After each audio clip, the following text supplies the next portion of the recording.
நாம் ஏன் உபவாசம் இருக்க வேண்டும்? அப்ப இயேசு கிறிஸ்து எதற்காக சிலுவையை சுமந்தார்? எதற்காக பூமிக்கு வந்தார்? யோசித்து பாருங்கள். அப்ப நீங்களும் நானும் உபவாசம் இருக்க வேண்டும் என்றால் அப்ப இயேசு கிறிஸ்து சிலுவையில் மரித்தது வீணா இருக்குமே. பிசாசை ஜெயித்த பிறகும் உபவாசம் எடுக்கிறோம் என்றால் அது எவ்வளவு பெரிய பாவம். தோற்கடிக்கப்பட்டாச்சு பிசாசு. சாத்தானை நம் காலின் கீழே நசுக்கி விட்டார்.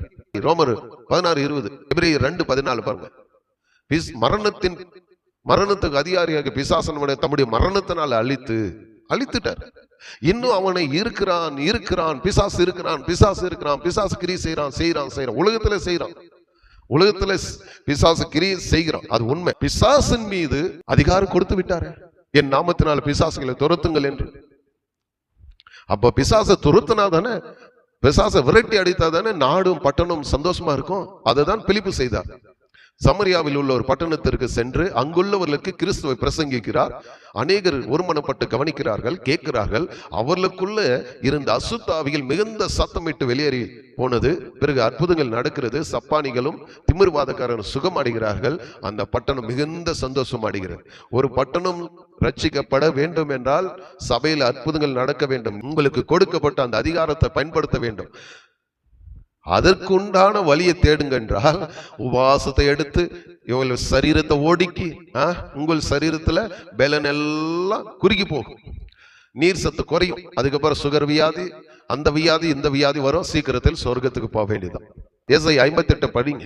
அங்க உபவாசத்தை குறித்து என்ன சொல்லு? வழக்குக்கு வாதுக்கும் நீங்கள் உபவாசம் இருக்கிறீர்கள். இன்றைக்கு நிறைய சபைகள் எதற்காக உபவாசம் இருக்கிறாங்க? இந்த ஆட்சி வரக்கூடாது, அந்த ஆட்சி வரக்கூடாது, இந்த கட்சி வரக்கூடாது, இந்த கட்சி வரணும். சிலர் டிஎம்கேக்கு ஆதரவு, சிலர் ஏடிஎம்கேக்கு ஆதரவு, சிலர் பிஜேபிக்கு ஆதரவு. நான் சொல்கிறேன், ஆண்டவர் அப்படி பிரிந்து இருக்கிறாரா? இந்த உலகம் யாருக்கு சொந்தம்? இந்த உலக மக்கள் யாருக்கு சொந்தம்? எல்லாம் தேவனுக்கு சொந்தம். அப்ப சபை எல்லா கட்சிகளுக்கும் சொந்தம். ஒரு கட்சி சார்ந்து சபை இருக்கக்கூடாது, அது சாபம். தேவனுடைய கோபாக்கினி உங்கள் மீது வரும். ஒரு கட்சி சார்ந்து இனி செயல்படுகிற சபைகள் மீது கர்த்தருடைய கோபாக்கினி இறங்கி வரும். ஏனென்றால் கர்த்தர் சொல்லுகிறார், துன்மார்கன் மேலும் நீதின் மேலும் மலையை பெய்ய பண்ணுகிறார், சூரியன் உதிக்க பண்ணுகிறார். சத்துருக்களை சிநேகி என்று தான் சொன்னார். விரோதியா பார்க்கிறவர்களை தான் கர்த்தர் சொல்லுகிறார், அவர்களை நேசிங்கள். இன்றைக்கு கிறிஸ்தவர்களாகிய நீங்கள் யாரை நேசிக்கிறீங்க? ஐயோ பிஜேபி வந்தா சபைக்கு விரோதம், அவர்கள் வரவே கூடாது. ஐயா, அவர்களை தான் கர்த்தர் நேசிக்க சொல்றார். அவர்களை நேசிக்கும் பொழுது, நீங்கள் அவர்களை ஆசீர்வாதிக்கும் போது தான் இந்தியாவில் எழுப்புதல் வரும். நீங்கள் பிஜேபி கட்சி எதிர்ப்பு தெரிவிக்க தேவன் கிரியை செய்ய மாட்டார். இயேசு கிறிஸ்து என்ன சொன்னார்? இயேசு கிறிஸ்துவினுடைய போதனைக்கு எதிராக ஜெபித்தால் தேவன் கிரியை செய்வாரா? இங்க மத்தேயு சுவிசேஷம் 5ஆம் அதிகாரத்தில் 44வது வசனம், நான் உங்களுக்கு சொல்கிறேன், உங்கள் சத்துருக்களை சிநேகியுங்கள், உங்களை சபிக்கிறவர்களை ஆசீர்வாதிங்கள், உங்களை பகைக்கிறவர்களுக்கும் நன்மை செய்யுங்கள், உங்களை நிந்திக்கிறவர்களுக்காகவும் உங்களை துன்படுத்துகிறவர்களுக்காக ஜெபம் பண்ணுங்கள். நீங்க என்ன செய்றீங்க? கிறிஸ்தவர்களாகி நீங்கள் என்ன செய்றீங்க? இப்போ பிஜேபிக்கு எதிராக ஜெபிக்கிறீங்க. இங்க வேதம் என்ன சொல்லுகிறது? நான் உங்களுக்கு சொல்கிறேன், உங்கள் சத்துருக்களை சிநேகியுங்கள்.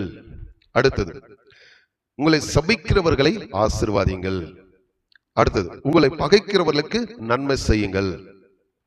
அடுத்தது, உங்களை நிந்திக்கிறவர்களுக்காகவும் உங்களை துன்படுத்துகிறவர்களுக்காகவும் ஜெபிங்கள்.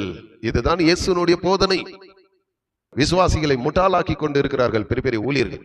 நான் கர்த்தருடைய தீர்க்கதரிசியாக சொல்கிறேன், உங்களில் எல்லோரிலும் நான் சிறியவன் தான். பவுலை போல, பவுல் சொல்லுகிறது போல, அப்போஸ்தலரில் எல்லோரிலும் நான் சிறியவன். உண்மை, பவுல் சொல்றார். ஆனால் வெளிப்பாடு அதிகமாக பெற்றுக்கொண்டது யார்? பவுல் தான். ஆகையால் நான் தைரியமாக சொல்கிறேன், இது என்னுடைய வெளிப்பாடு அல்ல.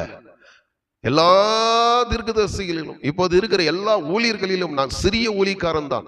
நான் ரட்சிக்கப்பட்டு நாள் முதல் அரசாங்கத்திற்கு நீ எப்போது எதிராக செயல்படக்கூடாது, எந்த அதிகாரிக்கு எதிராக நீ பேசக்கூடாது, எந்த ராஜாவுக்கு எதிராக நீ ஜெபிக்க கூடாது. எதிரான ஜெபம் நான் ஏற்படுத்துகிறது, எல்லாரையும் நான் தான் ஏற்படுத்துகிறேன். எந்த ராஜ்யத்துக்கு விரோதமாக நீ ஜெபிக்க கூடாது.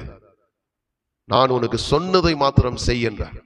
நம் சத்துருக்களை என்ன செய்வதில்லை? நேசிப்பதில்லை. பிஜேபி எதிரியாக பார்க்கிறோம். பிஜேபி அரசாங்கத்தை ஒரு எதிரியாக பார்க்கிறோம். தவறு, வேதத்துக்கு எதிரானது. இது அநேக கிறிஸ்தவர்கள் ஏற்றுக்கொள்ள மாட்டார்கள்.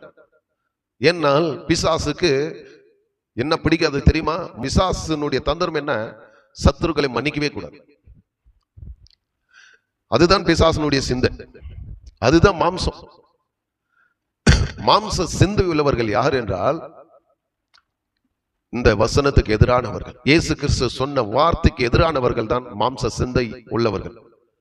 பிஜேபிக்கு எதிராக ஜெபிப்பது, மதவாத கட்சி மதவாத கட்சி மதவாத கட்சின்னு நம் கிறிஸ்தவர்களே அந்த பிஜேபிக்கு ஒரு முத்திரையை கொடுக்கிறோம். தவறு. நான் இருக்கிற மாநிலம் பிஜேபி தான் அரசாங்கம் செய்கிறது. ஈஸ்டர் அன்று காவல்துறை வந்து எங்களுக்கு பாதுகாப்பு கொடுத்தார்கள். நாங்கள் கேட்கவில்லை, அவர்களே வந்து பாதுகாப்பு கொடுத்தார்கள். ஒன்று சொல்லிட்டா, ரோமர் 8ஆம் அதிகாரத்துல பவுல் என்ன சொல்கிறார்? தேவன் நம் பட்சத்தில் இருந்தால் நமக்கு விரோதியா இருப்பவன் யார்? கர்த்தர் உங்களோடு என்னோடு இருந்தா விரோதி ஒருவரும் இல்லை. சங்கீதம் 118:6 என்ன சொல்கிறது? கர்த்தர் என் பட்சத்தில் இருக்கிறார், நான் பயப்படேன், மனுஷன் எனக்கு என்ன செய்வான்? அப்ப கர்த்தர் உங்களோடு என்னோடு இருந்தா யாருமே விரோதி இல்லை. எந்த அரசாங்கமும் விரோதியா இருக்க முடியாது. எல்லா ராஜாக்களும் நமக்கு நன்மை செய்வார்கள். என்னதான் அவர்கள் நமக்கு இப்ப எதிர்ப்பு வருவதே பிஜேபியின் மூலமாக அல்ல, ஆர்எஸ்எஸ் மூலமாக அல்ல, கிறிஸ்துவர்கள் மூலமாக தான் விரோதம் வருகிறது. ஏனென்றால் அவர்களை எதிரியாக பார்க்கிறார்கள். ஆர்எஸ்எஸ் ஒரு எதிரியாக பார்க்கிறார்கள், பிஜேபியை ஒரு எதிரியாக பார்க்கிறதுனால. ஆனால் இயேசு என்ன சொல்கிறார்? நான் உங்களுக்கு சொல்கிறேன், சத்துருக்களை சிநேகிங்கள். ஒருவேளை அவங்க சத்துருவா இருக்கலாம். அப்ப இங்க என்ன சொல்றார் இயேசு? அவர்களை சிநேகிங்கள் என்று தானே சொன்னார். அவர்களுக்கு எதிராக ஜெபிங்கள் என்று சொல்லவில்லையே. அடுத்தது, உங்களை சபிக்கிறவர்களை ஆசீர்வாதிங்கள். இரண்டாவது. மூன்றாவது, உங்களை பகைக்கிறவர்களுக்காக நன்மை செய்யுங்கள். நான்காவது, உங்களை நிந்திக்கிறவர்களுக்காகவும் உங்களை துன்படுத்துகிறவர்களுக்காக ஜெபிங்கள். அவர்களுக்கு எதிராக ஜெபிக்க சொல்லல, அவர்களுக்குள்ள தேவனுடைய அன்பு வருவதற்காக, அவர்கள் மனம் திரும்புவதற்காக தான் ஜெபிக்க சொல்லுகிறாரே தவிர அவளுக்கு எதிராக ஜெபிக்கும்படி, அவளுக்கு எதிராக கோஷம் இடும்படி, கொடியை தூக்கும்படி, தெருவில் நிற்கும்படி ஆண்டவர் சொல்லவில்லை. இப்படிப்பட்ட செய்கிறவர்கள் அத்தனையும் கர்த்தருக்கு எதிரானவர்கள். ஆகையினால் தான் இந்தியா தேசத்தில் எழுப்புதலுக்கு தாமதமாக இருக்கிறது. இயேசு கிறிஸ்து சொன்ன உபதேசத்தை விட்டுவிட்டார்கள். இப்ப பிஜேபி அரசாங்கத்தை ஒரு எதிரியாக கிறிஸ்தவர்கள் பார்க்கிறார்கள். நான் இன்னைக்கும் சொல்கிறேன், அடுத்த முறையும் பிஜேபி அரசாங்கம் தான் வரப்போகிறது. ஆண்டவர் தீர்மானித்து வைத்து விட்டார்.